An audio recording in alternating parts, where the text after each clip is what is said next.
আসসালামু আলাইকুম রহমতুল্লাহ। কেমন আছেন সকলেই? আশা করি সকলেই ভালো আছেন। দেশ ও প্রবাসে থাকা ব্যাংক গ্রাহকদের সকল গ্রাহক যারা রয়েছেন তাদের জন্য একটি মহামূল্যবান গুরুত্বপূর্ণ আপডেট নিউজ। বিশেষ করে 5 ব্যাংকের গ্রাহকরা এই নিউজটি বিস্তারিত শুনবেন, তাহলে আপনারা একটু হলেও বুঝতে পারবেন আসলে নিউজটির মধ্যে আপনাদের জন্য কি বলা হয়েছে।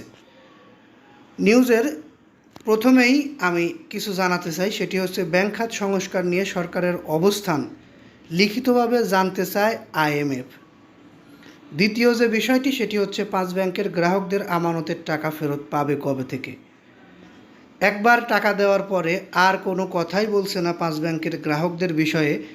এই বিষয়টি নিয়ে অনেক তথ্য আদান প্রদান হলেও 5 ব্যাংকের গ্রাহকদের আমানতকারীদের আমানতের টাকা ফেরত নিয়ে কোনো তথ্য আমরা পাচ্ছি না। অনলাইন থেকে শুরু করে প্রিন্ট মিডিয়া কোথাও কোনো নিউজ এই বিষয়ে আমরা দেখতে পাই না। তারই ধারাবাহিকতায় এখনকার নিউজটি নিয়ে এসেছি। দেশ ও প্রবাসে থাকা সকল ব্যাংক গ্রাহকরা এই নিউজটি ধৈর্য সহকারে শুনবেন বলে আমরা আশা প্রত্যাশী।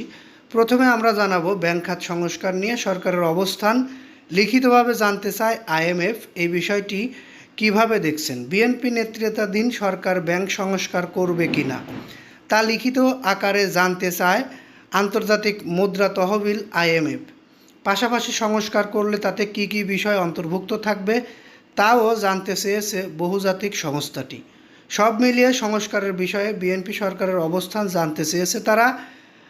এবং বাংলাদেশ ব্যাংকের গভর্নর মোস্তাকুর রহমানের সঙ্গে এই বিষয়ে বৈঠকে ব্যাংক খাতে সংস্কার বিএনপি সরকারের অবস্থান জানতে চেয়ে আইএমএফের সফররত প্রতিনিধি দল।